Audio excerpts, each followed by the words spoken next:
Bonjour, bonsoir, mesdames, mesdemoiselles et messieurs. Très heureux de vous savoir une fois de plus nombreux à suivre votre émission. On doit le savoir, mais surtout, merci d'avoir choisi Teler TV. Je suis Christian Perrin, je reçois de nouveau Didier Mouni-Volo, porte-parole du Congrès pour la Renaissance du Congo, le CRC, avec qui nous allons décrypter l'actualité sociopolitique et économique du Congo-Brazzaville. Nous aborderons ainsi la situation des fonctionnaires retraités du Congo-Brazzaville avec le sit-in avorté. La première audience spéciale et solennelle sur la déclaration des patrimoines qui a eu lieu hier, 25 octobre 2021, à la Cour suprême. Nous parlerons également du rééchelonnement indiciaire des agents de la force de l'ordre et bien entendu aussi de l'opération coup de poing sur la campagne de vaccination obligatoire contre la Covid au Congo-Brazzaville. Bienvenue à tous ceux qui viennent de nous rejoindre. Bonjour, monsieur Mouni-Ivolo. Bonjour, monsieur Christian Perrin, et merci pour votre invitation. Merci d'avoir accepté donc notre invitation et à votre disponibilité pour nous et pour nos téléspectateurs. On va commencer par le coup d'État survenu au Soudan parce que c'est là l'actualité africaine.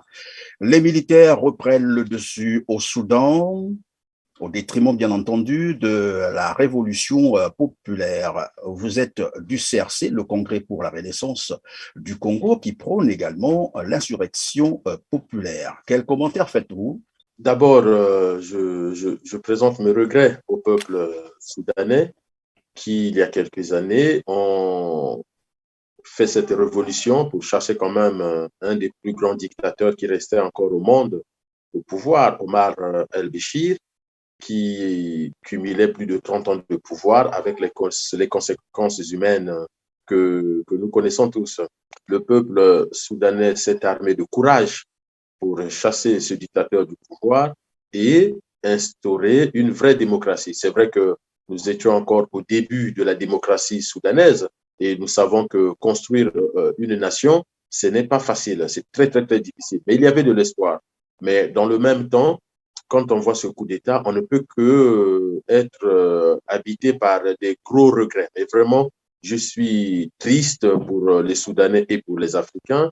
Je suis sincèrement déçu de ce qui vient de se passer. Mais une fois encore, une fois de plus, qu'est-ce qu'on ne peut pas retenir? C'est le comportement sauvage des militaires africains, pas dans tous les pays, mais dans certains pays africains, qui ne veulent pas perdre leurs privilèges, qui ne veulent pas sacrifier leurs égaux et, au détriment du peuple, peuvent prendre des décisions comme celle de faire un coup d'État pour faire reculer le pays. Parce que qu'est-ce qui va se passer? Ce ne sont pas les civils qui étaient arrivés au pouvoir qui sont les perdants, même si nous craignons pour leur vie, mais c'est surtout le peuple soudanais qui va retourner dans la dictature, dans un régime d'État qui va emprisonner déjà là le gouvernement qui était en place, la plupart des responsables, le Premier ministre et certains ministres sont en prison actuellement et nous espérons que on va les libérer rapidement. Mais voilà, c'est le Soudan qui est perdant. Mais est-ce que dans tout cela, la population elle-même n'a pas de responsabilité? Pourquoi ne défendrait-elle pas sa révolution? Parce que cela nous renvoie évidemment au Congo-Brazzaville. On a connu cette époque de 1997, au moment où le Congo se lançait dans la démocratie. Ben voilà, un coup d'État militaire est venu mettre terme à ce système et les Congolais vivent ce qu'ils vivent aujourd'hui. C'est pour cela que je suis encore plus triste puisque le coup d'État au Soudan vient rappeler cette triste période de notre histoire que nous avons connue en 97 lorsque, en pleine démocratie naissante au Congo, Denis Sassou Nguesso, un autre militaire, s'arroge les prérogatives de faire un coup d'État, mais tout simplement parce qu'il n'a jamais supporté la volonté populaire qui était d'aller vers une démocratie, de mettre en place une constitution qui aujourd'hui, de l'aveu même de tous les spécialistes, restera dans notre histoire peut-être la meilleure constitution qui était l'émanation de la volonté populaire. La constitution au Congo-Brazzaville en 1992, c'est vraiment traduit la volonté du peuple congolais à aller vers la démocratie et vers le développement économique et le progrès social. Et donc, lorsque Sassou Nguesso, militaire, vient faire le coup d'État, c'est seulement pour assouvir sa propre soif du pouvoir, c'est assouvir ses propres égos de rester au pouvoir et de piller le pays au détriment des Congolais. La preuve, nous avons longuement évoqué avec vous les Panama Papers et tout récemment les Pandora Papers, qui montrent comment ce militaire, ce général, est venu au pouvoir juste pour détruire le pays. Et c'est ce qui va se passer au Soudan. Alors, vous posez la question de la population, de la réaction populaire. Évidemment, depuis hier, les Soudanais sont sortis dans la rue, ils sont en train de manifester et nous savons que les militaires tirent à balles réelles sur les populations. Donc, les militaires soudanais, de toute façon, ils sont dos au mur, les militaires soudanais, parce qu'ils ont remis en cause une volonté populaire qui était d'aller vers un État de droit, un État démocratique. Et dès lors, ils vont avoir la population en face d'eux. On verra maintenant la réaction de la communauté internationale, mais déjà des États voisins de la sous-région, parce qu'il y a aussi le rôle, ou en tout cas ce que les pays de la sous-région, les pays limitrophes, peuvent aussi renvoyer comme comportement. Et nous savons très bien que le peuple soudanais ne va pas avoir la tâche facile. Ça va être très, très, très difficile, mais nous sommes de tout cœur et nous soutenons vraiment les mouvements populaires au Soudan. On revient donc au Congo-Brazzaville où on parle, mais ça on parle plus puisque c'est un décret déjà qui avait été publié, je crois, les jours qui viennent de passer sur l'échelonnement indiciaire des agents de la force publique. En fait, une sorte de révision du statut des agents de la force publique, l'augmentation de leur salaire, alors que c'est une partie de la fonction publique. Pourquoi on ne l'a pas fait pour tous les fonctionnaires congolais? Et dans le même temps, je voulais signaler qu'il y a des retraités qui sont à 37 mois de pension impayée. Il y a d'autres fonctionnaires qui cumulent aujourd'hui 50 mois d'arriérés de salaire.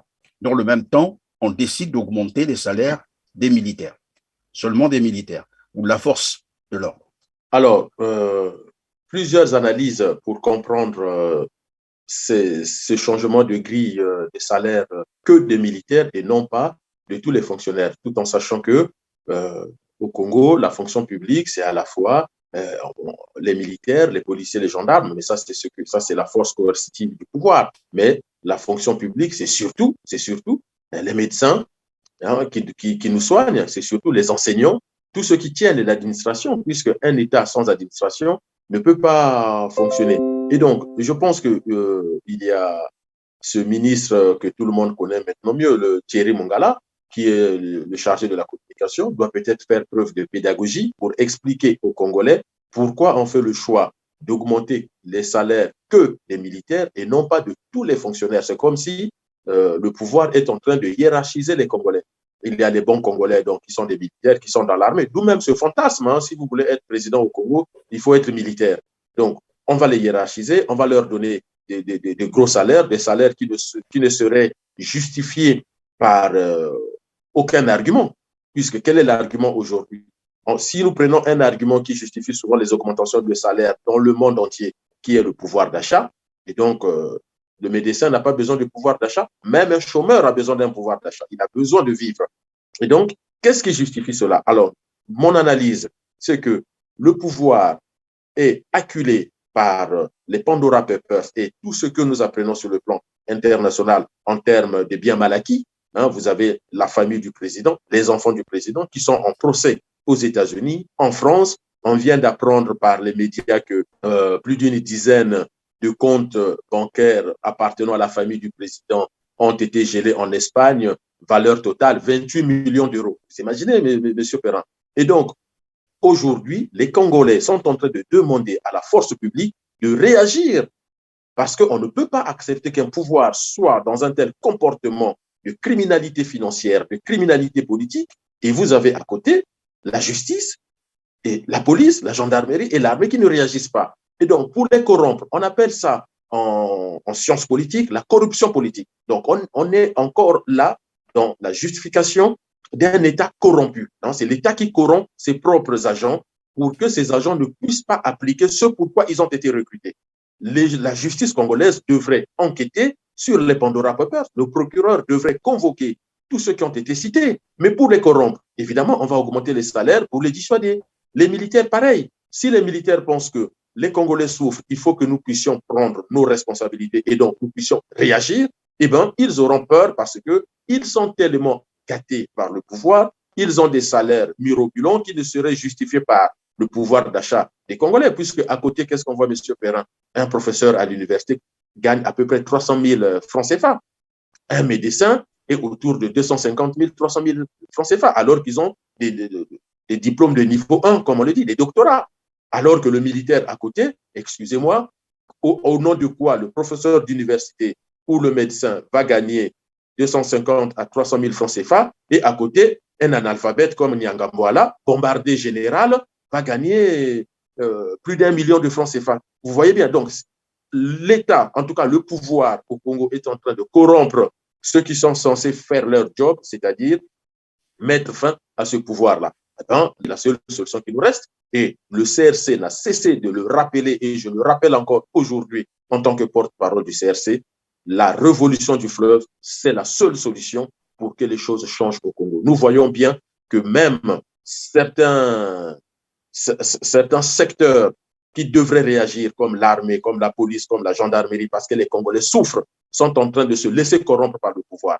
Eh bien, il faut que le peuple congolais prenne ses responsabilités, comme je le disais tout à l'heure pour le peuple soudanais. Le peuple soudanais fait preuve de courage.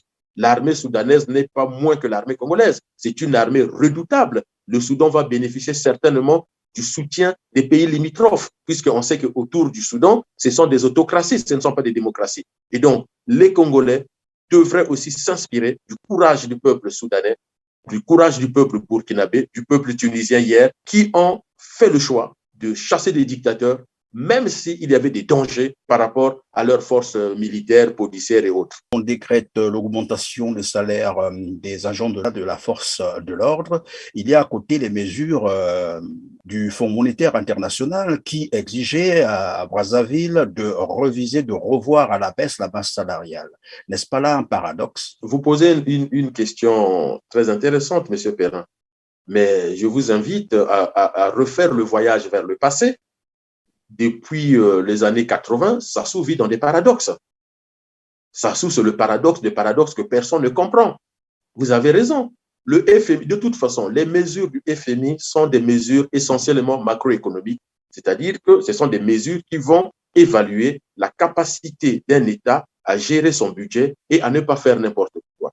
Et donc, on ne va pas, déjà, l'une des mesures du FMI, peu importe le pays, c'est déjà de baisser la masse salariale, c'est-à-dire de diminuer les dépenses de l'État. Parce qu'il faut savoir que la masse salariale, c'est quand même dans une entreprise, le groupe de salaire, c'est souvent le groupe le plus important dans le budget de fonctionnement d'une entreprise ou même d'un État. C'est pour cela que le FMI tout de suite demande la baisse en tout cas le gel de salaire, si ce n'est pas la baisse des salaires. Or, on est là dans un processus d'un pouvoir qui agit de façon pulsionnelle. Moi, le management de Denis Sassou Nguesso, je qualifie cela du management pulsionnel. Il y a un problème qui sort à gauche, eh ben, il va réagir tout de suite pour essayer de corrompre les gens. Et donc, une fois de plus, oui, déjà nous avons, en tout cas le Congo a du mal à négocier, à traiter, à signer des accords avec le FMI, mais demain, le FMI va nous fermer totalement la porte. Mais ne vous inquiétez pas, M. Perrin, Denis Sassou Nguesso s'en fiche royalement.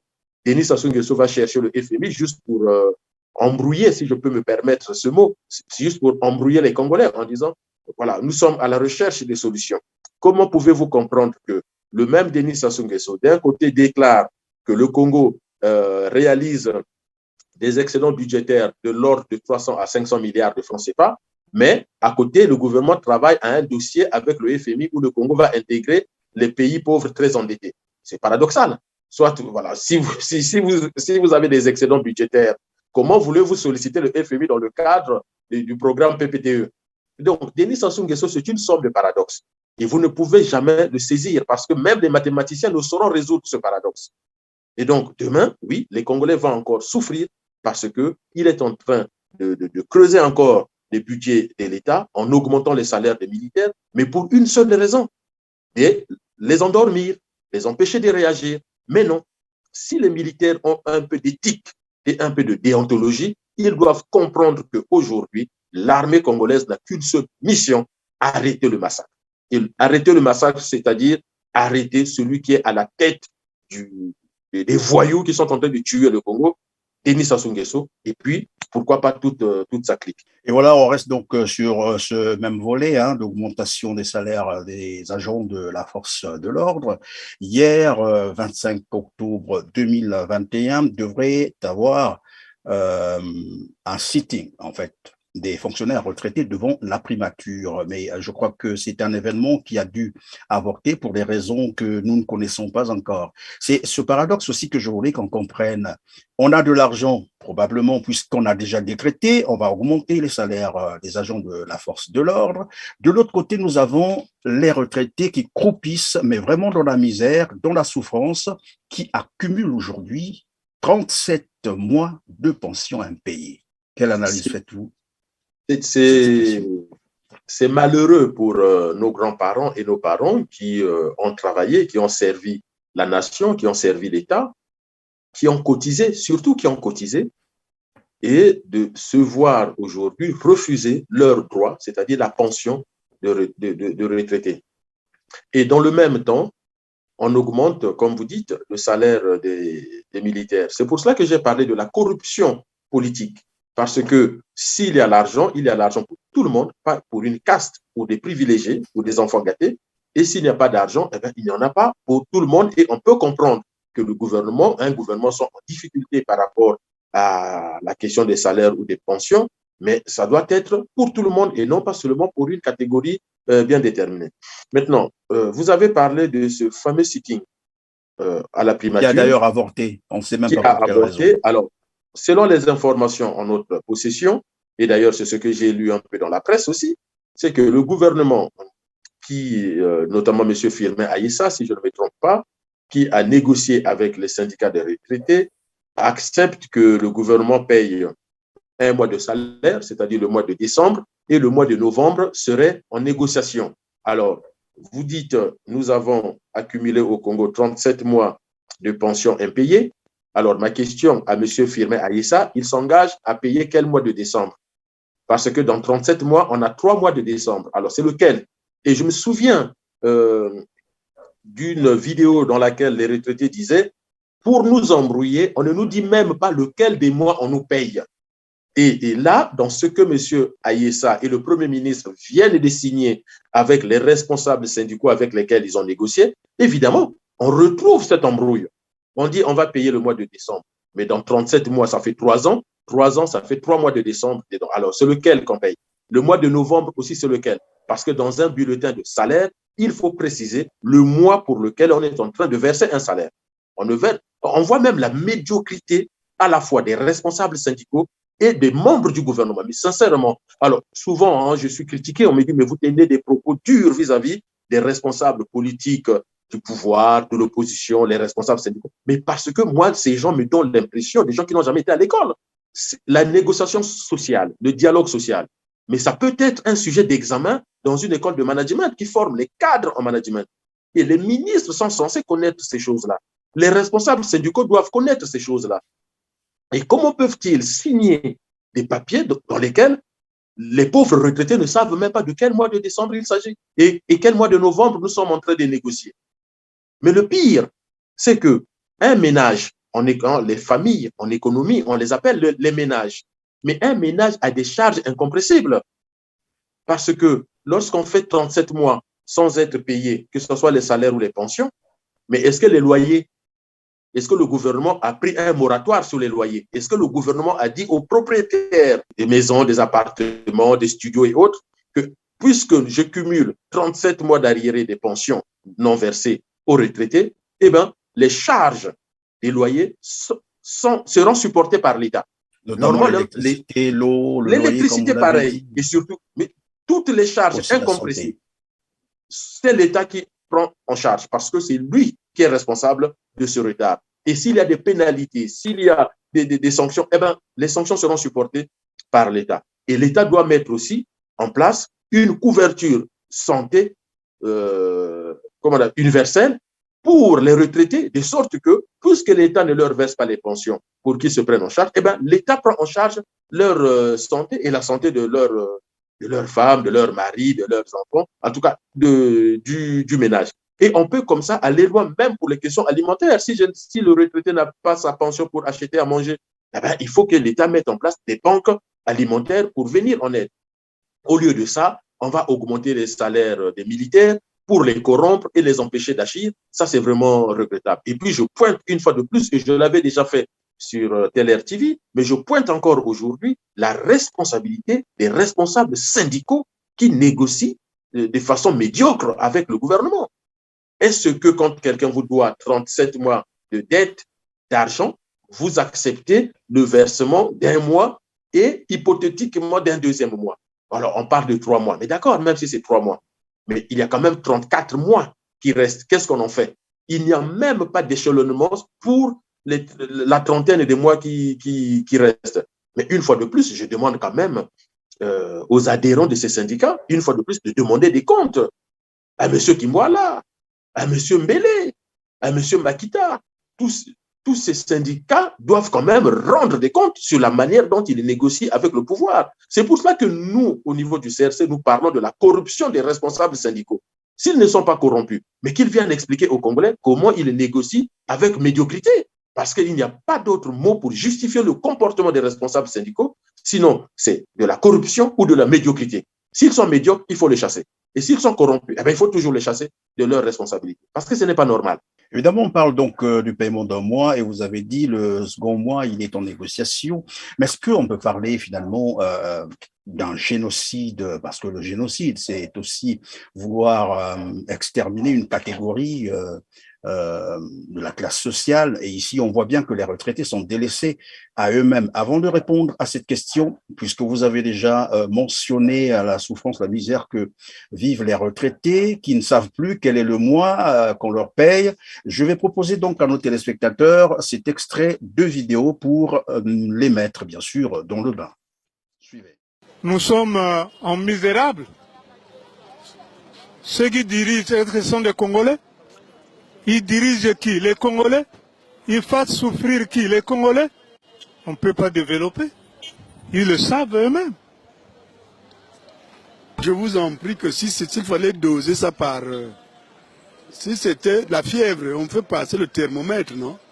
Ce thermomètre-là se serait déjà éclaté. Parce que c'est là, c'est l'hécatombe. Nous vivons comme si nous ne vivons. C'est-à-dire qu'on regrette pourquoi on est né. Nous regrettons pourquoi nous sommes nés. Et pourquoi nous avons travaillé. Je vois quand quelqu'un va travailler, il cotise. La cotisation, là, pour moi, je crois que sert pour payer ceux qui sont retraités. Et d'autres qui seront retraités, leur paie est assurée par ceux qui viennent, qui travaillent. On paye les gens, mais on ne sait pas pourquoi. Nous avons... Je ne connais même plus les mois. Et on a commencé maintenant, quand on nous jette un mois, là, on ne sait pas. C'est écrit dans le bulletin, mais ce n'est pas régulier. C'est-à-dire qu'ils ne suivent pas la chronologie des mois qu'ils nous doivent. Pour nous embrouiller certainement. Même là, j'attire l'attention des autres, ils doivent faire très attention. Sinon, on risquerait de nous dire qu'on ne vous doit que 2 mois. À ce jour, nous sommes en train de croupir. Les enfants, jusqu'à la fin, là, ne vont pas à l'école. Les locataires, ce sont les propriétaires des cases, des maisons, qui viennent maintenant balayer. Vous avez déjà vu un bailleur qui vient lui-même balayer la maison. Mais c'est pour attirer votre attention que j'existe, je suis là. Et il vous fout du bruit tous les jours. C'est pourquoi il y a beaucoup de gens qui tombent dans les maladies cardiaques. Vous comprenez? On a beaucoup de mois, on ne nous paye pas. Hein? Ce n'est pas de la blague. Et là, pour nous embrouiller, on dit allez ouvrir les comptes en banque. Attendez. Vous m'avez payé sur 2 ans, vous me payez un arriéré. Et si j'ai encore l'argent pour aller ouvrir le compte en banque, les 2000 là, au lieu que je mange mon fumbu, moi je vais aller ouvrir un compte. Pour nous savoir quand est-ce qu'on va encore me payer. Mais non. C'est difficile, inexplicable. Je ne sais pas pourquoi.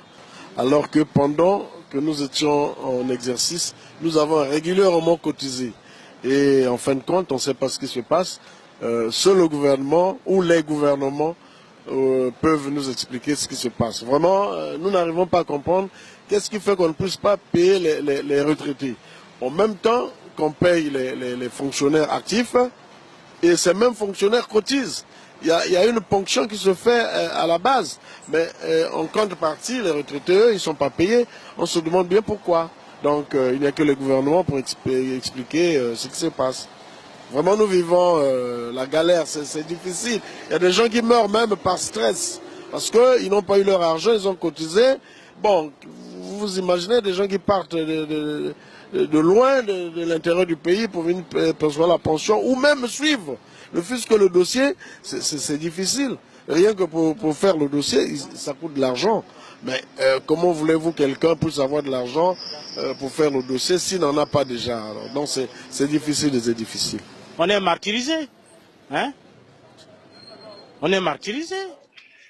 Alors, monsieur Mwindi Volo, je rappelle que vous êtes porte-parole du Congrès pour la Renaissance du Congo, le CRC. Tout à l'heure, je vous posais la question de savoir est-ce qu'on peut qualifier cela d'un génocide? C'est quand même une catégorie sociale qui est visée et puis les retraités nous l'ont dit, hein, beaucoup meurent d'ailleurs, faute de moyens, ils peuvent pas se soigner, ils peuvent pas s'alimenter correctement.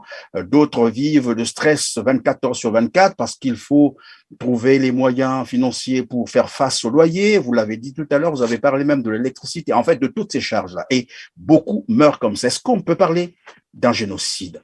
La seule chose qui ferait que ce genre de crime ne soit pas qualifié de génocide, c'est parce que on n'a pas de charniers, on n'a pas de cadavres qui jonchent les rues de Brazzaville. Mais en termes absolus, oui, il s'agit bien d'un génocide.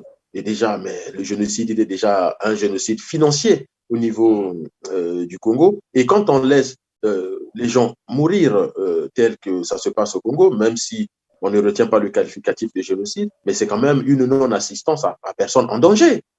Hein? Quand on voit tous ces retraités qui se lamentent, moi, ça me rappelle un peu les lamentations du peuple juif en terre d'Égypte, telles que écrivent les Écritures saintes, hein, non pas la vérité historique, mais si on se réfère aux Écritures saintes, ces cris de lamentation que le pouvoir n'entend pas, ces cris de lamentation que Sassou Nguesso n'entend pas, parce que s'il les attendait, qu'est-ce qu'il attend pour réagir? Oui, on est dans un cas de génocide à long terme, parce que, in fine, les gens sont en train de mourir de maladies sans même...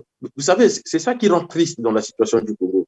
C'est de voir que même les médecins qui ont prêté le serment d'Hippocrate, dont la fonction principale est de sauver la vie et de soigner les maladies et de prolonger l'espérance de vie, les médecins aujourd'hui crient leur impuissance face à la souffrance des Congolais, puisque le diagnostic, déjà, pour le faire, on n'a pas de plateau technique pour faire le diagnostic. Des fois, quand j'échange avec les Congolais, nombreux sont des Congolais qui viennent échanger avec le porte-parole du CRC, et souvent le problème, c'est qu'on ne sait même plus si la pathologie dont on nous parle, c'est réellement ce dont souffre la personne, ou si ce n'est pas un problème de défaillance des machines, des éprouvettes et autres. Et donc, laisser mourir nos retraités, mais c'est quand même grave. C'est quand même, et Sassou lui-même, il serait un retraité s'il n'avait pas fait le coup d'État pour revenir au pouvoir et maltraiter les Congolais. Je pense que au fin fond de son Oyo village, il serait très content chaque mois de percevoir sa pension plutôt de retraite. Donc, je crois que c'est très, très, très important qu'on puisse vraiment se pencher sur cette question de pension et surtout revoir comment les négociations sont faites. On est, oui, dans un cas de génocide, puisque à long terme, compter le nombre de retraités qui vont mourir, ce n'est pas normal, ce n'est pas normal. Et dans moi j'entends souvent Thierry Mongala parler de nos cultures. Hein, vous savez, quand on revoyait les vidéos de Thierry Mongala, quand il passe sur Télé Congo, il fait souvent allusion, dès lors que le gouvernement est critiqué par l'Occident, il fait allusion à nos cultures. Mais quelle est la place des vieux dans nos cultures? Et les traiter de cette façon, est-ce qu'on se retrouve dans cette culture-là, dans nos cultures au Congo?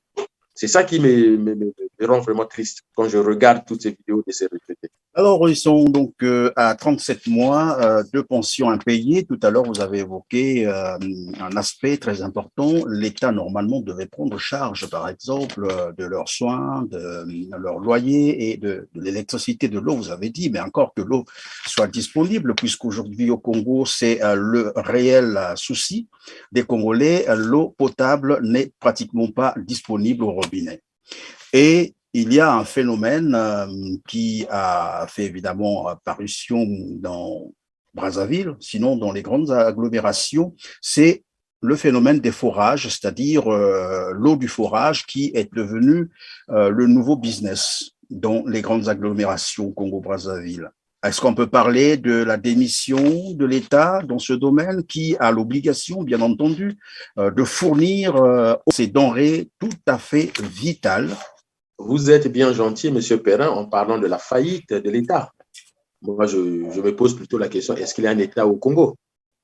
Vous savez, ce film, y a-t-il un pilote dans l'avion? Le Congo, c'est-à-dire que la République du Congo fonctionne comme un État qui n'a pas de gouvernement. On se rappelle qu'il y a un président au Congo, il y a un gouvernement au Congo. C'est lorsqu'il faut maltraiter les populations, maltraiter les retraités, augmenter les salaires des militaires pour les corrompre. Mais quel est le rôle de l'État? C'est quoi un État?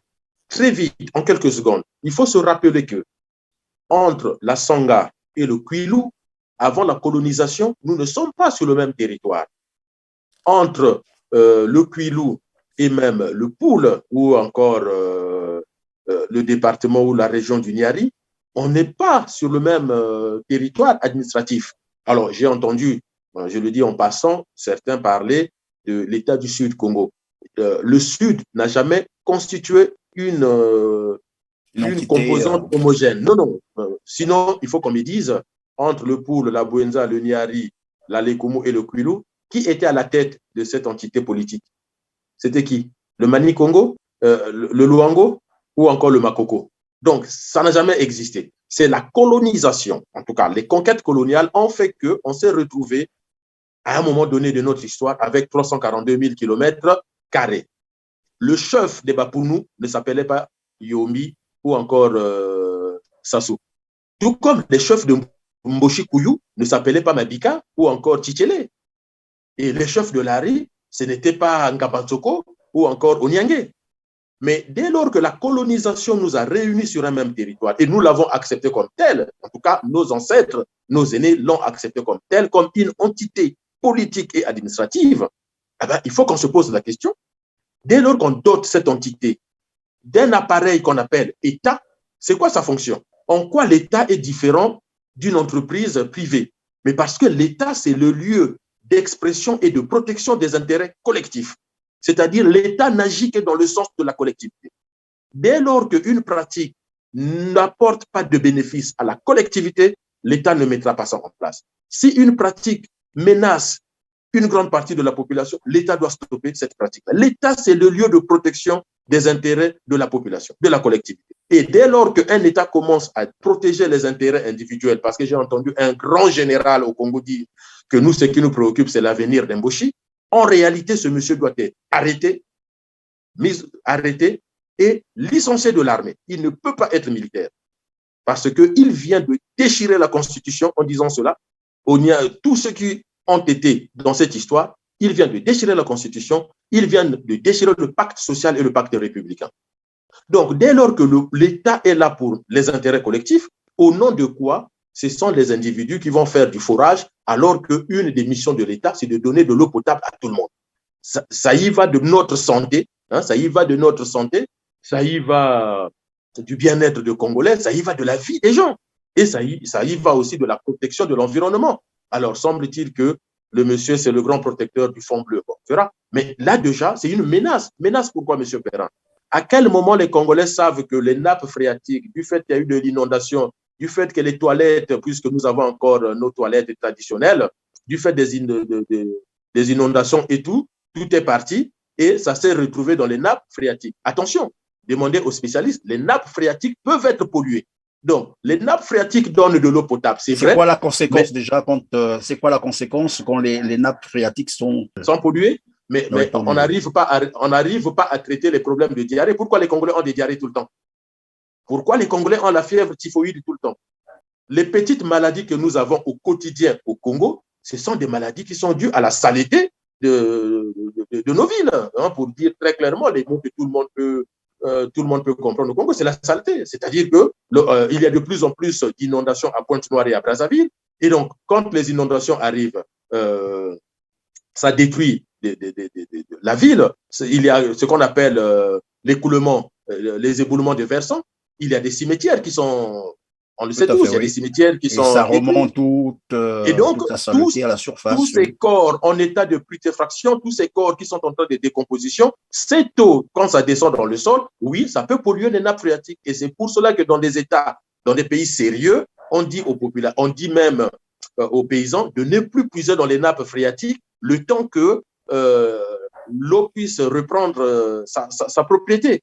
Or, au Congo, c'est fait de façon sauvage parce qu'on nous a enseigné à l'école que les nappes phréatiques, donc si on va puiser l'eau dans les nappes phréatiques, c'est de l'eau potable, point. Non. À certains moments, compte tenu des conséquences climatiques ou des inondations et autres, les nappes phréatiques peuvent être polluées et en ce moment-là, on ne peut pas consommer cette eau. Ça met en danger la population. Et c'est pour cela que je m'inquiète. C'est pour ça que je disais, il n'y a pas de pilote dans l'avion. Le Congo n'est pas un État dirigé. Sassou se rappelle de temps en temps qu'il est président quand il sent que son pouvoir est menacé, c'est tout. Mais en termes absolus, diriger, c'est prévoir. Or, il n'y a aucune prévision. En matière d'adduction d'eau, la SNE a mieux fonctionné avant Sassou que pendant le règne de Sassou. Parce que quand Sassou arrive au pouvoir, dans toutes les parcelles de Brazzaville, en tout cas des parcelles qui existaient à ce moment-là à Brazzaville, moi j'habitais Brazzaville, il y avait un robinet. Et sur chaque robinet, on mettait un gobelet. De sorte que tout passant qui a soif peut s'arrêter pour boire. Moi j'habitais à Mongali, on avait un robinet et un gobelet. Quand ma mère se rendait compte que nous avions oublié de mettre le gobelet, il nous demandait de remettre le gobelet. Et elle partait souvent vérifier quand le gobelet était sale, elle changeait, elle mettait un gobelet propre. Donc, tout Congolais qui avait soif, moi j'ai connu ça quand j'étais gamin, tout Congolais qui avait soif, qui passait dans la rue au Célé, dans la rue de Nîmes, il s'arrête dans n'importe quelle parcelle, il dit bonjour aux gens, il dit j'ai soif, ah, papa, mets la maille, papa, il ouvre le robinet, il boit son eau et il continue son chemin. Et aujourd'hui, c'est une eau jaunâtre. Il y a même, semble-t-il, certains robinets qui nous sortent des poissons. Alors, avant, on a eu besoin de Jésus pour multiplier le poisson, je ne sais pas. Mais là, on a les poissons dans les robinets. C'est quand même terrible, c'est quand même triste et c'est quand même dangereux comme pratique. Moi, si j'ai un conseil, c'est que demain, si nous, on arrive aux affaires, en tout cas, ça fait partie des choses pour lesquelles nous prendrons des décisions très vite, c'est-à-dire l'arrêt de tous les forages parce qu'on ne touche pas aux nappes phréatiques. Il n'y a pas meilleur moyen d'arriver à un désert, quand on dit le désert, parce qu'on a joué avec les nappes phréatiques. Et d'ailleurs, même dans certains pays très agricoles, au moment de l'été, l'État prend des arrêtés pour interdire d'aller puiser dans les nappes phréatiques. On ne puise pas dans les nappes phréatiques. C'est du désordre, c'est très dangereux pour l'environnement et c'est très dangereux pour l'avenir de nos enfants. Nous avons beaucoup de cours d'eau. Le Congo est l'un des pays à avoir un réseau hydrographique le plus dense en eau douce dans le monde, avec le fleuve Congo, le Djoué, tous les cours d'eau dans toute la République du Congo. Nous pouvons donner de l'eau potable à tout le monde. Il y a aujourd'hui des techniques simples pour purifier l'eau et faire de ça de l'eau potable pour que nos populations vivent bien. On n'a pas besoin de faire le système T, Motona Moto Abongisa. Ça, c'était la devise de Sassou. Il n'a jamais géré. Chez lui, c'est toujours Motona Moto Abongisa. Non, le Motona Moto Abongisa, ce n'est pas la façon de penser du CRC. Nous, notre façon de penser, c'est organiser les choses de façon scientifique, de sorte que les Congolais soient protégés, que les Congolais sachent quelle qualité d'eau ils sont en train de boire. Et non pas ce qui se passe. La preuve, je vous dis, regardez le nombre de diarrhées, le nombre de fièvres typhoïdes, le nombre de maladies qui sont liées à l'insalubrité de notre pays aujourd'hui. Et donc, si j'ai bien compris, c'est pratique, c'est-à-dire le fait de permettre aux gens de faire les forages comme ils le souhaitent, peut précipiter donc le dérèglement climatique. Mais est-ce que dans le même temps, en permettant cela, on peut être aussi celui qui soit porteur d'un projet Fonds Bleu, par exemple, garant bien sûr, de la lutte contre le réchauffement climatique? Monsieur Perrin, vous avez dit bien avant que vous m'avez posé une question sur les paradoxes de Sassou Nguesso. Et je vous ai dit, attention, Sassou, c'est une somme de paradoxes que même les mathématiciens ne pourront pas résoudre. Là encore, c'est un paradoxe. D'un côté, Sassou reçoit des millions au titre du Fonds Bleu, ce Fonds Bleu dont les accords ont été signés, je crois, à Oyo, puisque tout se passe maintenant à Oyo. Et depuis qu'on a signé les accords du Fonds Bleu, si je ne me trompe pas, c'est en mars 2017, quel est le résultat aujourd'hui? Est-ce que vous pouvez me citer des choses mises en place par Sassou Nguesso et son pouvoir pour garantir aux investisseurs qui lui donnent de l'argent au titre du fonds bleu ou même de la protection des tourbières. Qu'est-ce qu'on a fait? Le fonds bleu, notamment, c'est quoi? C'est éviter d'utiliser nos forêts. Si je prends un exemple, au lieu de continuer à faire la cuisine avec le bois, il faut donc développer l'électricité. Il y a des moyens de développer.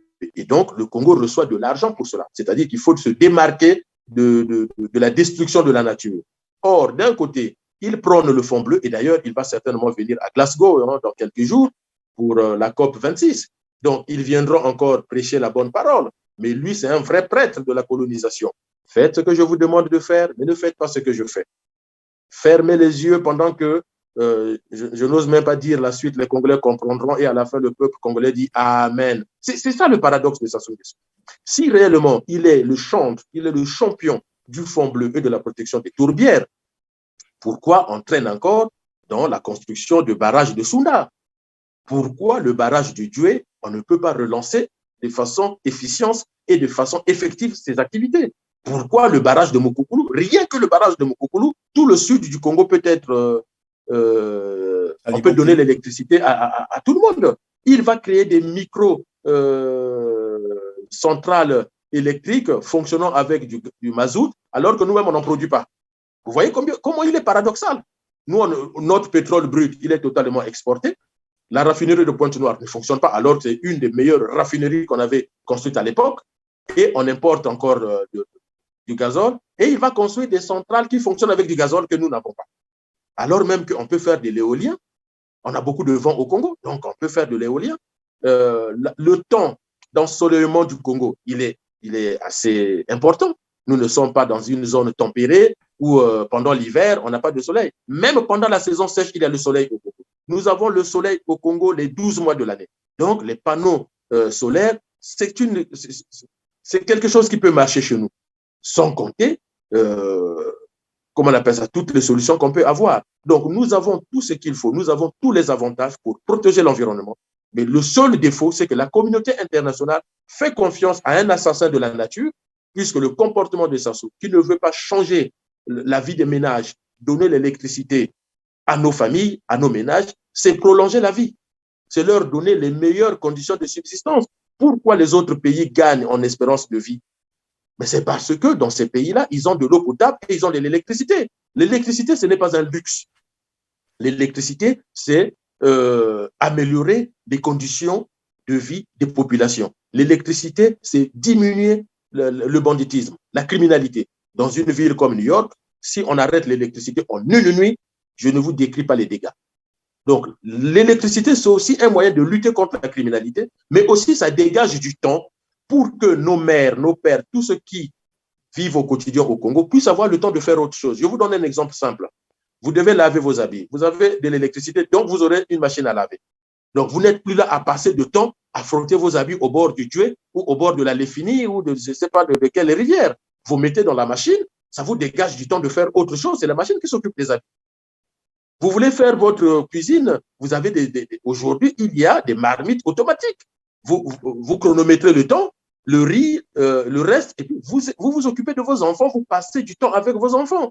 Or, aujourd'hui, une femme qui doit faire la cuisine au Congo ou un homme qui fait la cuisine au Congo, pendant qu'il fait il doit rester à côté de la marmite parce qu'il ne peut ni maîtriser le feu, ni maîtriser la cuisson. On est où? On est en 2021, Monsieur Perrin. On est en 2021. Les moyens de déplacement au Congo, si on prend nos parents qui habitent au nord, de l'Antiquité jusqu'à aujourd'hui, ils se déplacent avec la pirogue. Et vous trouvez ça normal? De l'Antiquité jusqu'à aujourd'hui, nous avons gardé les mêmes moyens de déplacement. Et nous avons un pouvoir qui vient nous raconter des niaiseries en nous vendant du vent et qui vend du vent à la communauté internationale. Et je pense qu'aujourd'hui, le rôle des Congolais, tous, c'est de démontrer à la communauté internationale que celui qui vous vend le projet Fonds Bleu, le Fonds Bleu en lui-même, j'ai lu un peu ce projet, il est bien construit. Mais le manager n'est pas le bon. C'est aussi ça. Hein. Voilà. Le projet peut-être non. Le manager n'est pas le bon, vous avez dit, évidemment. La COP 26, c'est du 31 octobre au 12 novembre prochain à Glasgow, en Écosse. Denis Sassou Nguesso y est évidemment, en fait, le Congo y est invité. On nous a même parlé d'une délégation qui va compter près de 80 membres, mais soit. Il va donc s'y rendre et dans le même temps, au Congo-Brazzaville, on dénonce la pollution des eaux avec conséquences sur la santé des riverains à Pointe-Noire. C'est une société chinoise, Winghua, qui est en train de polluer la ville. Quel commentaire faites-vous de d'abord cette invitation de la délégation congolaise qui sera à la COP26. Dans le même temps, on assiste au Congo, mais vraiment un scandale où on a donné finalement les permis ou l'autorisation à certaines sociétés chinoises, mais qui polluent finalement les grandes villes, j'allais dire Pointe-Noire. Alors, sur la délégation, alors ça, c'est pas nouveau, hein, les chefs d'État africains, très souvent, en tout cas d'Afrique noire, quand ils se déplacent, c'est tout un village qui se déplace avec eux. La preuve, il faut voir le surdimensionnement des avions qu'ils utilisent très souvent. Le minimum, c'est le Boeing 747. Donc, quand vous voyez la capacité de transport de passagers d'un Boeing 747, vous imaginez. Mais pourquoi 80 membres de délégation? Pour faire quoi? On ne sait pas. On ne sait pas. Le président peut se déplacer juste avec le ministre de l'Environnement et puis avec deux, trois ingénieurs ou spécialistes du climat. Ce qui m'a toujours déçu dans le cas de notre pays, c'est que ce sont les hommes politiques qui se déplacent et ils ne font jamais accompagner des spécialistes. Des experts ou des spécialistes. Des experts, oui. Voilà, merci.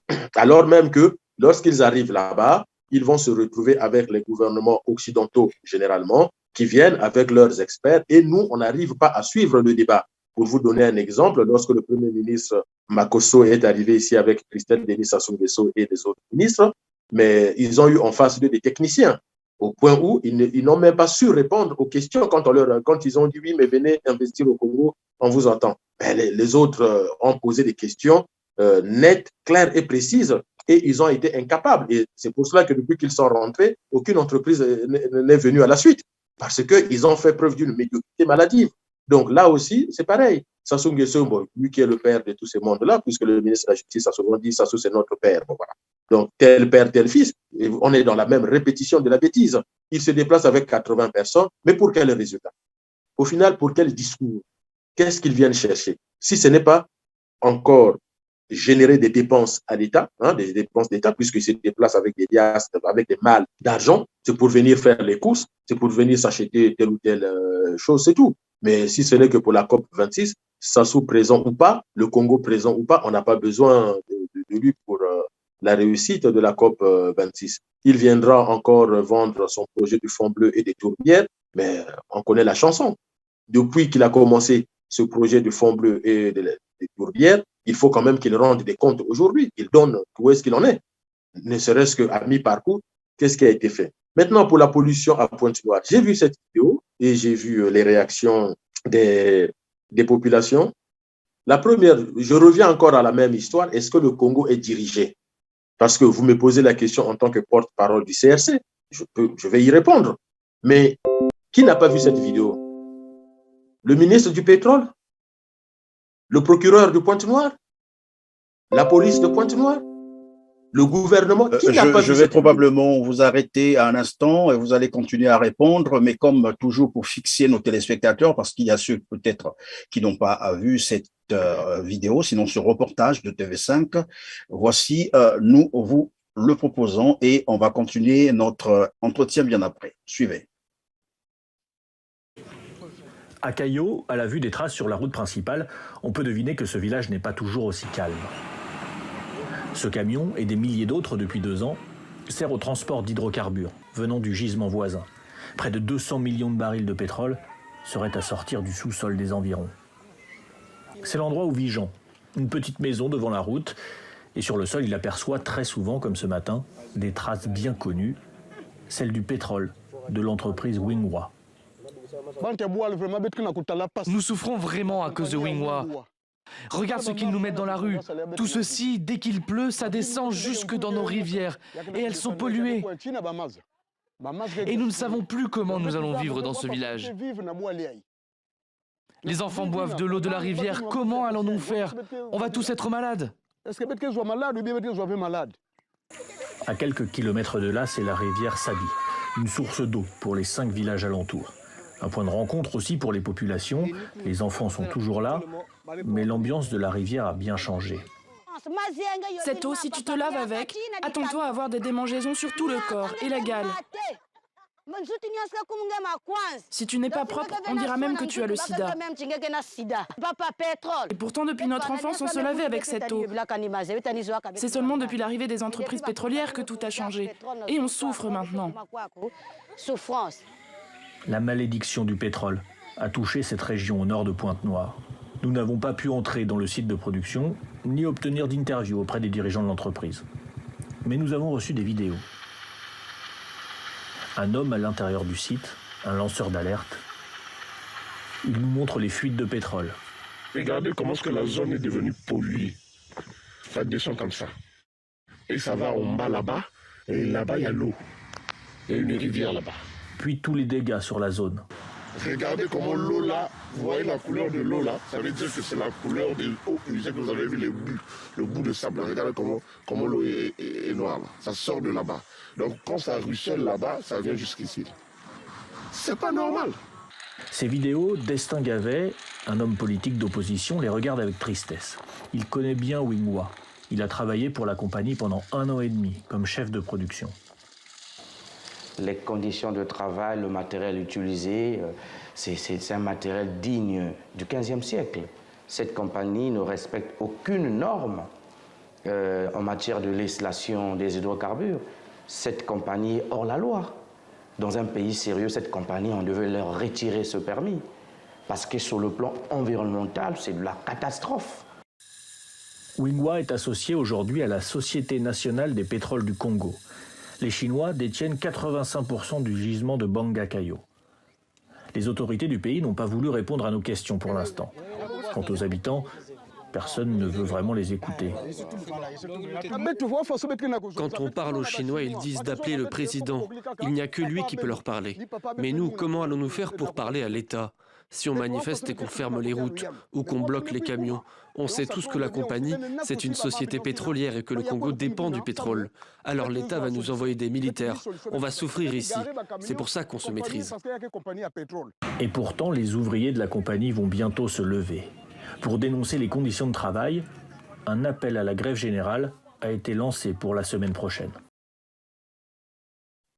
Voilà, et donc vous étiez en train de dire qui n'a pas vu cette vidéo, là tout le monde est fixé, la suite de votre réponse. Je vous disais, qui n'a pas vu cette vidéo? Dans un État qui est dirigé, dans un État organisé, dans un État où chacun fait son travail, dès lors que cette vidéo est passée, eh ben, les organes de l'État, puisque je vous disais que l'État c'est le lieu d'expression et de protection des intérêts collectifs.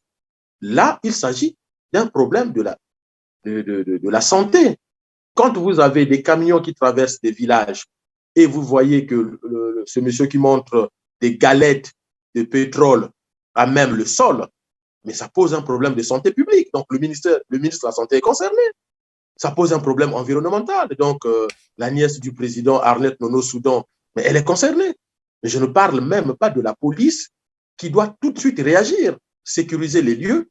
Et puis, le préfet du Kwilu peut prendre un arrêté pour stopper les activités de cette entreprise. C'est dans les fonctions du préfet. Le préfet du Kwilu a le pouvoir de prendre un arrêté pour stopper les activités de cette entreprise et ouvrir une enquête parlementaire, ouvrir une enquête judiciaire pilotée par je ne sais pas si c'est le parquet et autres, et en ce moment-là, faire la lumière même, aller revoir les contrats. Quels sont les contrats qui ont été signés avec cette entreprise? Est-ce que cette entreprise a l'autorisation de charger son pétrole sur des camions non bâchés et traverser nos villages?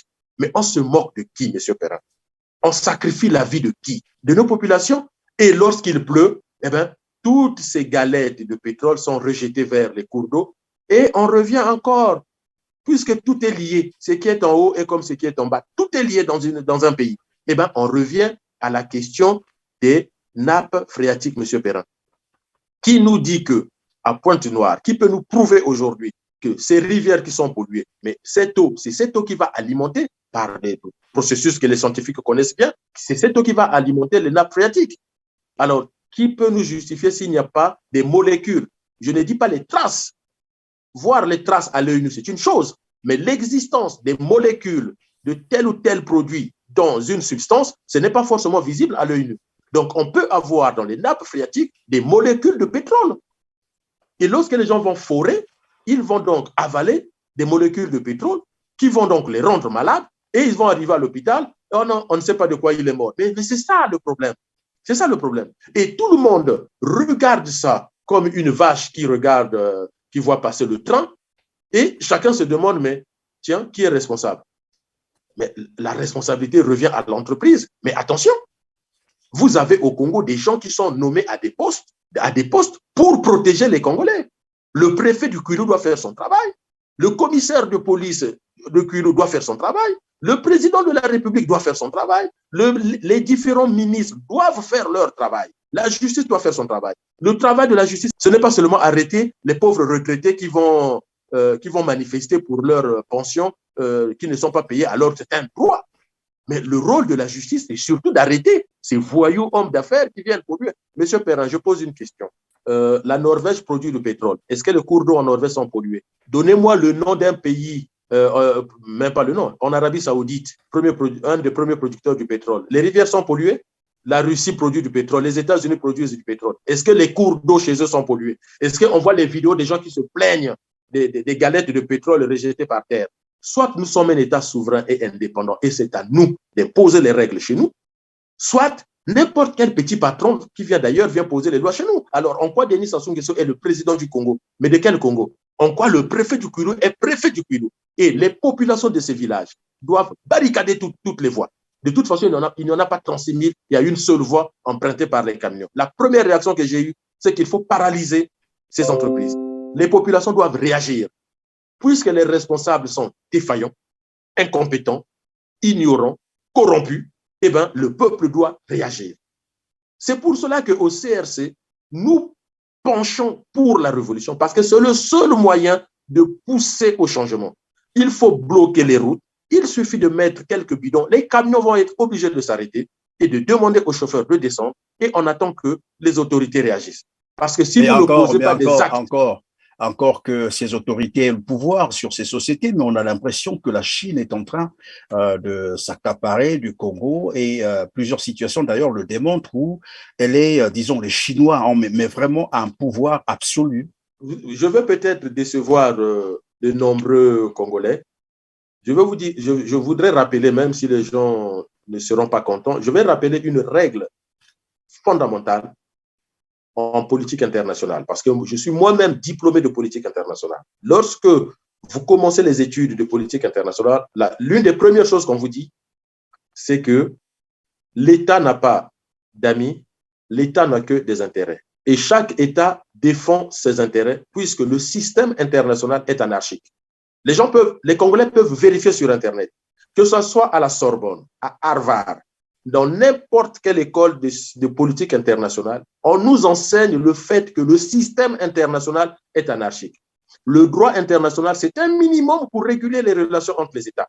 Mais de toute façon, les plus forts ne respectent jamais le droit international.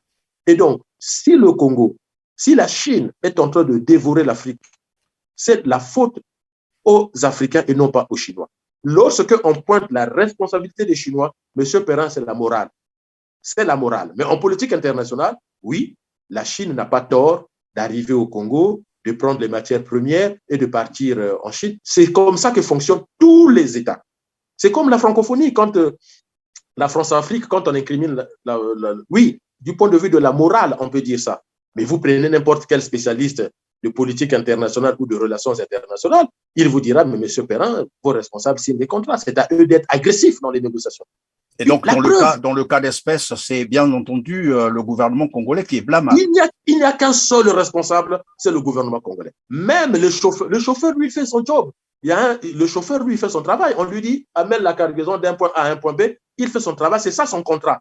Ne pas le faire, c'est ne pas respecter son contrat. Donc, si le chauffeur ne le fait pas, il sera licencié et l'employeur a raison. Mais la population, vox populi, vox dei, C'est pour cela que dans certains pays, il y a des révolutions. Parce que seul, face à un pouvoir défaillant, criminel, corrompu, seule la population peut agir. Et donc, il faut que les populations du Kwilu, les populations de Pointe-Noire, mais ils ne sont pas les seuls concernés. Les Brazzavillois, les gens d'Oyo, les gens de Kélé, les gens de Bétou peuvent tous descendre à Pointe-Noire parce que Pointe-Noire, c'est quand même 60% du produit intérieur brut au Congo. C'est-à-dire ce Pointe-Noire qui alimente tout le Congo. Donc, tous les Congolais peuvent descendre à Pointe-Noire pour paralyser toutes ces entreprises voyous et demander des comptes aux responsables congolais. Si on ne le fait pas, eh ben, ça veut dire que la population aussi cautionne. Je peux comprendre les difficultés de la population congolaise à réagir vis-à-vis d'un pouvoir violent, brigand, mais il n'y a pas de choix. Il n'y a pas de choix. Il faut que nous apprenions aussi le sacrifice lorsqu'il faut défendre les intérêts collectifs. Et aujourd'hui, la solution, c'est que le peuple doit réagir et bloquer toutes ces routes-là, bloquer même les entrées de ces entreprises. Je ne pense pas qu'il y aura une réaction forte parce qu'aujourd'hui, tout le monde le sait, on ne peut pas continuer comme ça. On ne peut pas. Les rivières, vous imaginez que nos parents, nous-mêmes, moi, je partais au village et j'ai fait presque le tour du Congo. J'ai fait de Pointe-Noire jusqu'à Bétou, mais j'étais très content quand nous étions dans le bateau fleuve Congo. On était content de voir les pêcheurs qui venaient avec du poisson du fleuve ou des rivières d'à côté et puis on les achetait pour manger et c'était vraiment très, très, très bien. Et aujourd'hui, on ne peut pas. La première vidéo que j'ai pu regarder, c'était une femme de Kélé qui se plaignait de l'exploitation de l'or par les Chinois et la rivière où ses ancêtres et ses grands-parents venaient laver leurs habits, venaient puiser l'eau pour boire, venaient pêcher du poisson. Elle montrait la rivière en disant, regardez, on ne peut plus faire tout ça. On ne peut plus faire tout ça. Et donc, ça légitime le fait que je dise, le Congo n'est pas dirigé. Parce que ce n'est pas ça, diriger un pays. On ne peut pas voir des choses qui se passent au Congo et on n'a aucune réaction du gouvernement. C'est quand même triste pour notre pays. Évidemment, c'est très triste pour le Congo-Brazzaville. Vous l'avez dit tout à l'heure, en fait, les situations qui nécessitent une prise en charge, sinon des grandes décisions de la part du gouvernement congolais. On dirait d'ailleurs un coup de poing pour mettre un peu terme à tout ce désordre. Mais bon, le gouvernement congolais a ses priorités ailleurs. Une opération, dirais-je, coup de poing a été donc lancée à Pointe-Noire sur la campagne, bien entendu, de vaccination obligatoire au Congo-Brazzaville.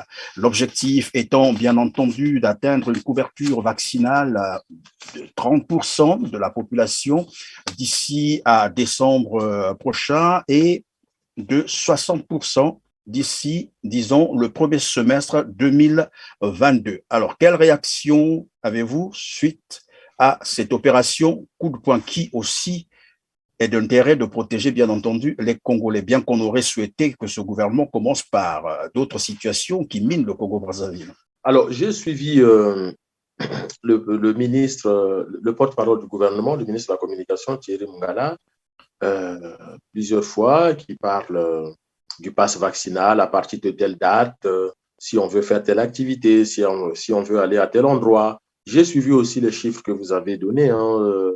D'ailleurs, le gouvernement parle de 60 000 doses hebdomadaires. Donc, tout à fait. Voilà, réaliser 60 000 vaccinations toutes les semaines. Mais alors, quand j'entends les annonces du gouvernement congolais et je me réfère à l'actualité internationale, je ne me retrouve pas. Pourquoi? Aujourd'hui, lorsque vous suivez l'actualité internationale sur RFI, par exemple, c'est une radio qui est beaucoup écoutée par les Congolais. Je demande, une fois de plus, j'aime donner un peu des pistes aux populations d'aller s'enrichir, d'aller s'informer. Mais ils peuvent appeler l'émission de Juan Gomez, Appel sur l'actualité. Ils verront que dans les chiffres de l'OMS, aujourd'hui, nous sommes autour de 2% de vaccination en Afrique. Le taux de vaccination, en tout cas, dans la population en âge d'être vacciné, nous sommes dans des taux de l'ordre de 2% de façon globale en Afrique et on a à peu près 2 pays qui dépassent les 5%. Le président sud-africain Cyril Ramaphosa avait même poussé un coup de gueule pour dénoncer le comportement des grandes puissances qui achètent des doses largement supérieures à la population nationale. Il prenait un exemple d'un pays qui a 20 millions d'habitants, qui va acheter 200 millions de doses, un pays qui a 60 millions d'habitants, qui va acheter 300, 400 millions de doses. Donc, un autre fait, c'est que l'actualité internationale nous apprend que les laboratoires ont été critiqués par certaines institutions internationales et même par certaines grandes puissances du fait que les laboratoires qui fabriquent les vaccins, peu importe lequel, que ce soit AstraZeneca, Moderna ou Johnson & Johnson, tous ces laboratoires vendent leurs vaccins 3 fois plus cher en Afrique que dans des grandes puissances. Si on ajoute encore des problèmes logistiques et techniques, parce que pour le moment, ces vaccins sont conservés dans des super congélateurs, puisque les congélateurs que nous avons jusque-là ne permettent pas de bien conserver ces vaccins-là. Donc, tous ces éléments mis bout à bout, je me pose la question, où sont les 60 000 doses hebdomadaires que le gouvernement veut injecter aux Congolais? Première chose. Deuxième chose, pour un pays pauvre très endetté qui a mis sa natte devant la porte du FMI parce qu'ils sont à la recherche de l'argent, où trouve-t-il l'argent pour acheter les 60 000 doses hebdomadaires pour vacciner 30% de la population d'ici décembre, 60% de la population d'ici premier semestre 2022. Ils peuvent recevoir des dons. Alors, en matière de dons, évidemment, quand on regarde les dons des doses de vaccins, puisqu'il y a le dispositif COVAX qui a été mis en place, pourquoi d'ailleurs? Mais d'ailleurs, pour contourner tout ce que je viens de vous dire, M. Perrin, sachant la cherté des doses vendues en Afrique, la difficulté d'accès au crédit pour acheter ces doses-là, les difficultés de conservation. C'est pour cela que l'OMS a mis en place le dispositif COVAX. COVAX n'a pas été mis pour l'Europe ou pour l'Asie. Ils savent se débrouiller tout seuls. Les États savent se débrouiller tout seuls. Et d'ailleurs, en Union européenne, c'est l'Union européenne qui prend en charge tout ça pour les États européens. Mais COVAX a été essentiellement mis en place pour l'Afrique. Parce que l'OMS sait que les États africains ne sont pas des États dirigés. À l'OMS, les gens réfléchissent. Et donc, si on ne le fait pas, eh ben, ça sera difficile de traiter, d'endiguer la pandémie en Afrique. Et ça va continuer à contaminer les autres continents. Et donc, pour essayer d'aider ces pays-là, on a mis en place ce dispositif. Mais COVAX, les doses de vaccins vont plus en Afrique du Nord, en Afrique de l'Est et en Afrique de l'Ouest, parce que ces gouvernements sont plus compétents et plus agressifs que les nôtres. Ça, il faut le reconnaître. Et donc, en Afrique centrale, arrive très peu de doses. On n'a même pas 1% de taux de vaccination au Congo-Brazzaville, il ne faut pas vous leurrer. Sinon, il faut qu'on nous dise comment ils font. Techniquement, moi, je n'aime pas, comme disaient souvent les pièces de théâtre de nos cousins du Zaïre, ou Biloba Loba. Non, soyons scientifiques. Techniquement, quand on regarde les données scientifiques aujourd'hui, comment l'État congolais, comment le gouvernement congolais fait pour avoir les 60 000 doses? C'est aussi ça, M. Perrin, que je trouve dommage, puisque la conséquence, c'est quoi? Mais c'est ça qui alimente la crainte de ces vaccins-là. C'est ça qui alimente la méfiance. Au lieu de dire la vérité aux Congolais, on va maximiser les choses pour montrer que Denis Sassou Nguesso arrive à maîtriser le Covid-19. Mais ça, c'est très faux. Il n'y arrive pas. Il n'arrive à rien du tout. Il n'a même pas 2000 doses de vaccins par semaine au Congo. Il les trouve où? Moi, c'est ça. Et qui a vu une image d'un laboratoire où sont conservées les doses? Tous les pays africains, quand les doses arrivent dans leurs aéroports, on vous montre les images avec le ministre de la Santé, le Premier ministre, qui vont à l'aéroport pour recevoir les doses. Et le pays qui vous fait don des doses est là aussi, représenté par son ambassadeur. Vous avez vu de telles images au Congo? Peut-être que je les ai zappées, peut-être que je n'ai pas fait attention, je ne les ai pas vues. Oui, mais même si voilà, ma question qui devait sûr, c'est que même si ce sont des dons, ce qui est un peu quand même paradoxal, puisque vous avez dit le Congo, c'est le pays des paradoxes, même si c'était des dons, et nous savons que généralement ces injections, s'il faut les appeler comme ça, ces vaccins sont à la phase expérimentale. Est-ce qu'on peut faire don des produits expérimentaux à un État et que cet État oblige, bien entendu, sa population à se vacciner? Alors, sans être spécialiste, mais en suivant juste l'actualité, nous savons tous que tous les vaccins que les États doivent administrer à leur population, tous ces vaccins doivent être homologués ou validés par l'Organisation mondiale de la santé. Et donc, si ce sont des vaccins qui sont en phase expérimentale et non homologuée, non validée par l'OMS, oui, ça représente un danger pour la population. Et puis, lorsque nous sommes en droit, l'État ne peut pas obliger une population à se vacciner. L'État ne peut pas imposer, sinon on n'est plus un État de droit. La seule, les seuls, comment on appelle ça, ce qui peut être demandé, c'est par rapport à certaines catégories professionnelles. C'est-à-dire que l'État ne peut pas accepter que les agents de santé ne se fassent pas vacciner ou ne se fassent pas soigner. Il faut, dans un premier temps, vacciner les agents de santé parce qu'ils doivent soigner les autres. Il faut imposer le vaccin, par exemple, aux militaires, aux policiers, aux gendarmes, parce qu'ils sont là pour la sécurité publique et la sécurité de nos frontières. Et donc, à ceux-là, oui, l'État peut avoir les moyens d'imposer la vaccination. Et c'est d'ailleurs ce qui se passe un peu partout. Mais pour la population en général, l'État n'a pas le droit d'imposer. C'est un choix individuel parce qu'il s'agit d'une question de santé individuelle. Un médecin, par exemple, peut vous prescrire un traitement, mais il n'a pas le droit de vous imposer à prendre les médicaments. Vous êtes libre de prendre vos médicaments ou pas. Et sauf dans certaines conditions de vaccination pour les enfants, puisque les enfants vont aller à l'école. Et donc, on vous demande de vacciner les enfants pour aller à l'école. Mais si un enfant doit rester dans sa famille toute sa vie, qu'il ne se vaccine pas, il est où le problème? Il est libre de ne pas. Mais curieusement, évidemment, le coup de poing qui a été lancé, c'est dans l'intérêt d'obliger tous les Congolais à se vacciner qui, d'ici au 30 novembre prochain, seront soumis à ce contrôle. Pas de passe de passe sanitaire, vous n'avez pas accès à certaines administrations publiques ou privées. Comment se nomme la loi? La loi est intitulée comment? Je fais exprès de poser la question, M. Perrin, parce que le gouvernement congolais, c'est encore une médiocrité. C'est le seul gouvernement où un ministre vient annoncer quelque chose, il n'y a pas de loi.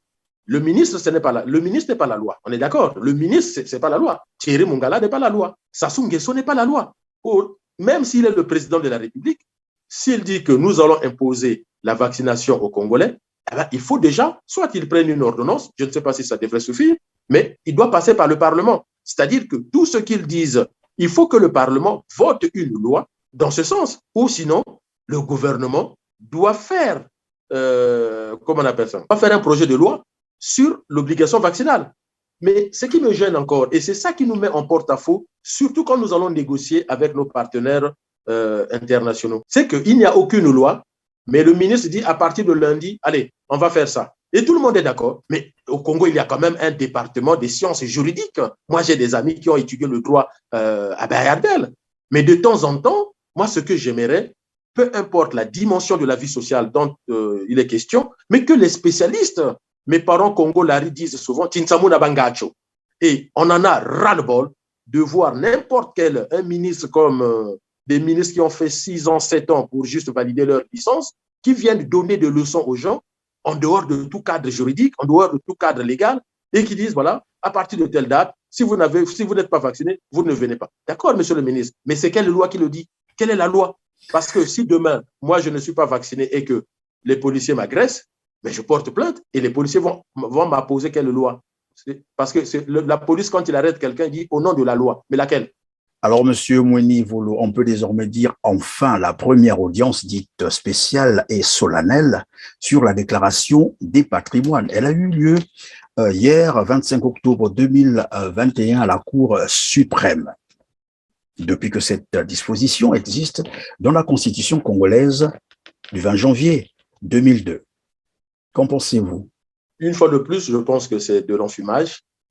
Et vous l'avez rappelé, le cadre légal, c'est 3 mois. Pourquoi aujourd'hui? Mais c'est en lien avec tous les scandales qu'on est en train de vivre. Vous voyez, depuis les Pandora Papers qui viennent pointer avec efficience le comportement délinquant, voyou de Denis Sassou Nguesso au pouvoir, eh bien, on nous sort plusieurs choses. Le salaire des militaires, on nous sort maintenant la déclaration du patrimoine des membres du gouvernement. Mais il faut déjà rappeler que le membre du gouvernement, c'est un administrateur, c'est un fonctionnaire de l'État. Comment il a fait pour accumuler le patrimoine? Donc, ce que nous avons, moi j'ai vu une photo de Thierry Mungala devant les juges de la Cour suprême, si je ne me trompe pas, faisant sa déclaration de patrimoine. Pour que les Congolais soient rassurés, au CRC, nous demandons qu'on puisse publier les patrimoines déclarés par les ministres du gouvernement.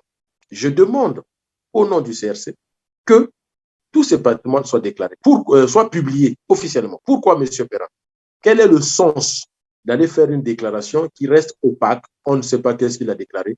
Est-ce que Thierry Mongala a rendu une copie vierge, une feuille blanche? Personne ne le sait. Est-ce que Christelle Denis Sassou Nguesso a déclaré l'arrangement qu'il est en train de faire à Miami, puisque finalement, il va certainement vendre ses biens de Miami pour aller acheter ailleurs? Est-ce que ça fait partie de sa déclaration de patrimoine? On ne sait pas.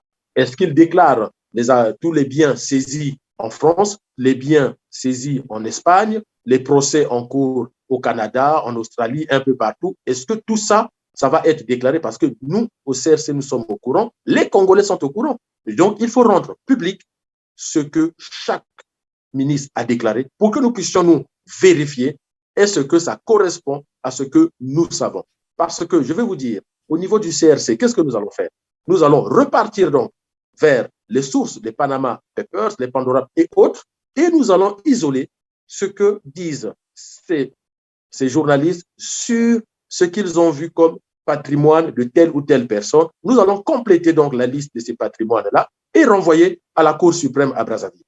Parce que c'est inacceptable de nous jouer la comédie, de faire croire aux Congolais, vous voyez, on n'a rien à cacher, on a déclaré notre patrimoine, donc ce qui se passe dans les Panama Papers et dans les Pandora Papers, ça ne nous concerne pas. Non, c'est faux. C'est faux. J'ai échangé avec certains fanatiques du PCT et de Denis Sassou Nguesso qui essayaient de me dire que si vous continuez comme ça au CRC, on va porter plainte contre vous, vous allez voir. J'ai dit, monsieur, si vous êtes courageux, portez plainte contre France 2 et contre le consortium des journalistes qui ont enquêté. Ce n'est pas moi qui suis allé enquêter. On nous a pris dans la dissertation philosophique et littéraire, il faut citer, faire des citations. Donc, nous, quand nous parlons de ces choses-là, nous ne citons que les auteurs. Si vous avez un problème, c'est avec l'auteur. Sauf si, une fois de plus, au lieu de s'attaquer à la pathologie, vous vous attaquez aux symptômes. Vous pouvez toujours vous attaquer aux symptômes, mais le symptôme, ce n'est pas la maladie. Donc, voilà les comportements qu'on a institués au Congo. Ce sont des entourloupes. Hein, ils nous font des dribbles de Messi et de Ronaldo combinés. Mais nous ne sommes plus des petits-enfants à qui ils vont apprendre des grimaces. Non, je demande au gouvernement de rendre public les patrimoines déclarés et nous ferons le comparatif avec ce que la presse internationale a compris. Mais ce n'est même pas la presse internationale, M. Perras. Il y a des dossiers en justice. Et j'informe les Congolais, ils le savent déjà, mais je le redis ici, la France, les États-Unis, le Canada, l'Espagne, toutes ces grandes puissances, les juges ont autre chose à faire que de s'occuper des dossiers qui n'existent pas. Les juges ont autre chose à faire que de s'occuper des faussetés. Quand les informations ne sont pas vérifiées et vérifiables, on classe le dossier sans suite, on passe à autre chose. Mais si les juges vont jusqu'au bout des affaires, c'est que c'est vrai. C'est que c'est vrai. Donc, ils ne peuvent pas nous faire croire que lorsqu'on saisit les biens mal acquis de la famille Sassou Nguesso en France, c'est un faux dossier. Non, c'est un vrai dossier. Ça fait déjà 250 millions. Vous pouvez vérifier. 250 millions d'euros saisis en France entre les fils, les filles, les nièces, les neveux de Denis Sassou Nguesso. 250 millions d'euros. Et le Congo n'a pas besoin de cet argent. On ne paye pas les retraités. On est en train de polluer nos villages. On est en train de manquer d'eau potable.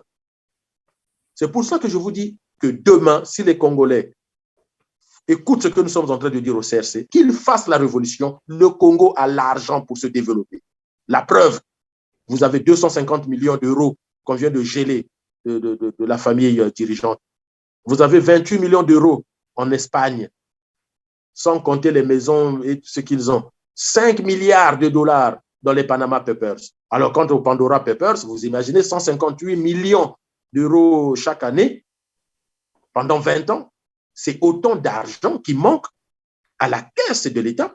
Donc, autant d'argent demain qui ne sortira pas du Congo, qui restera au Congo pour le bien-être des Congolais. Les solutions, nous les avons. Les moyens aussi, nous les avons.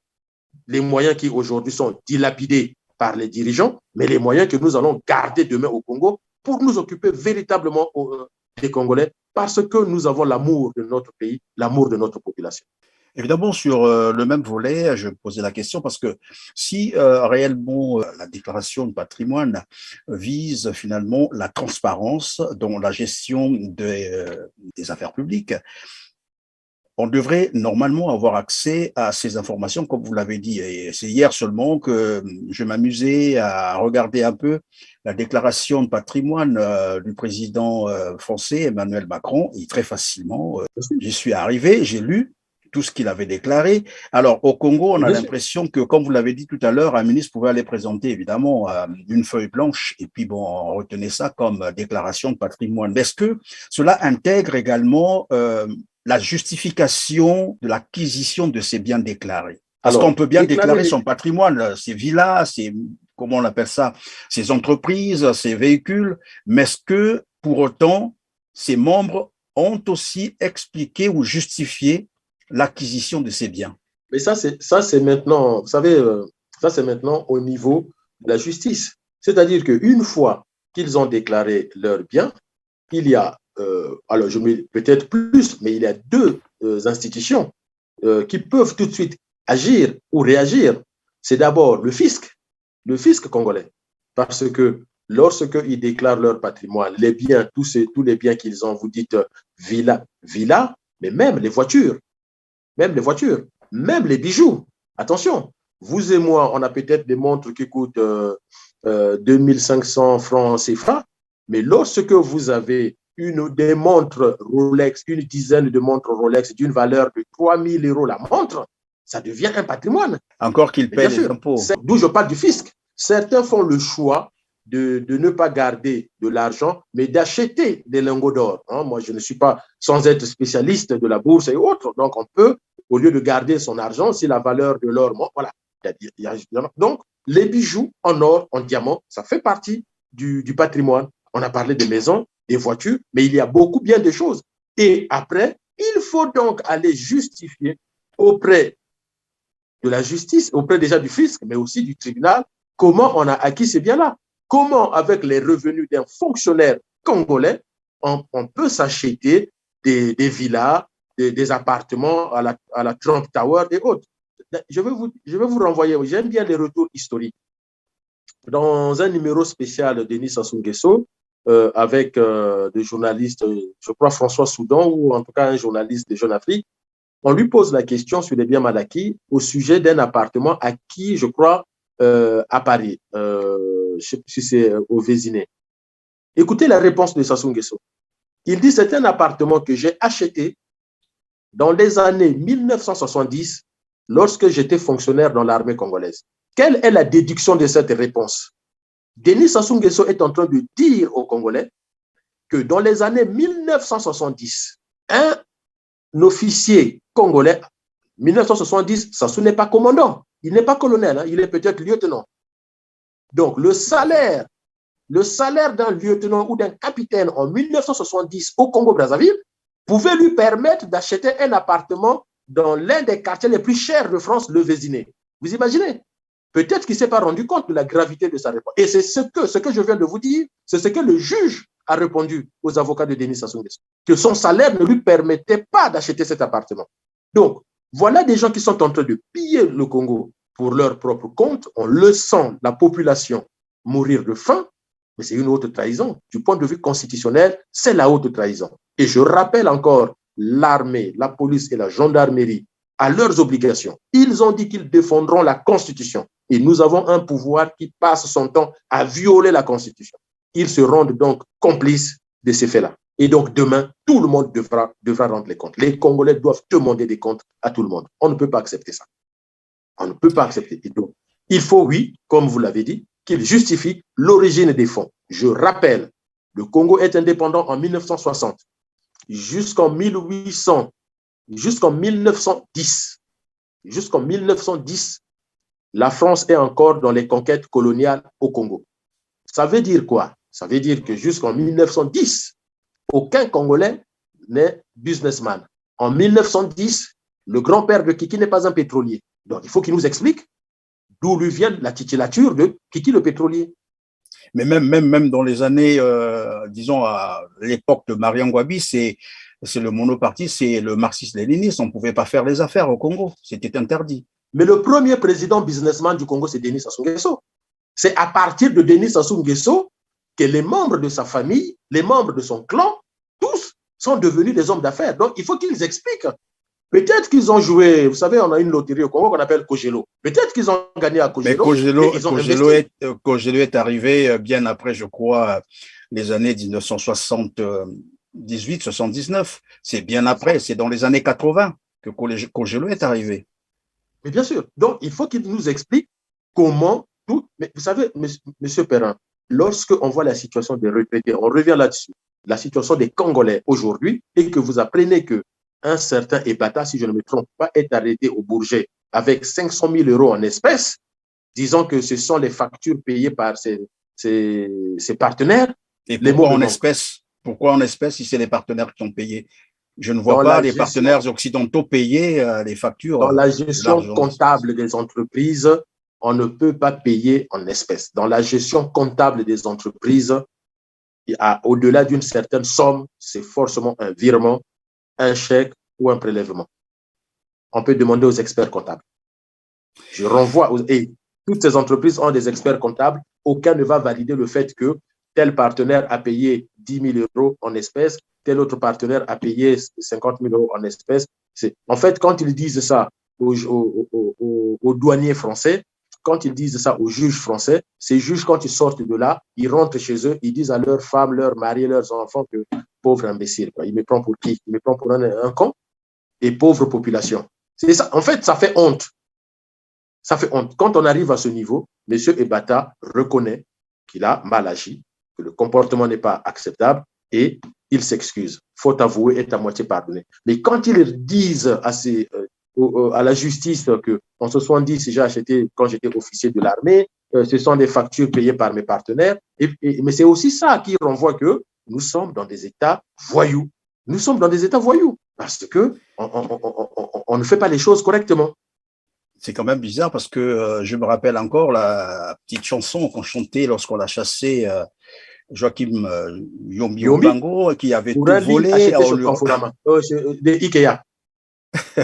Et on se rend compte que Sassou Nguesso avait déjà des appartements en France achetés depuis 1970. C'est quand même bizarre, mais bon. Nous apprenons. Il a chassé Yombi sous prétexte qu'il avait acheté un lit. En fait, au final, aujourd'hui, on se rend compte que c'est le lit à étage d'Ikea. Hein, mais voilà. Bien, voilà, c'est la fin de cette émission. Tout le plaisir a été pour moi de vous avoir une fois de plus reçu sur notre plateau, Monsieur Didier Monivolo. Je rappelle que vous êtes porte-parole du Congrès pour la Renaissance du Congo, le CRC. Vous décryptiez là, ensemble avec nous, l'actualité socio-politique et économique du Congo. À vous, chers téléspectateurs aussi, merci de nous avoir choisis. Restez toujours branchés sur votre canal Teler TV. N'oubliez pas de partager nos émissions, n'oubliez pas de liker, mais aussi n'oubliez pas de vous abonner pour ne rien rater de votre émission Droit de savoir. Je vous dis à bientôt et d'ici là, portez-vous bien. Merci.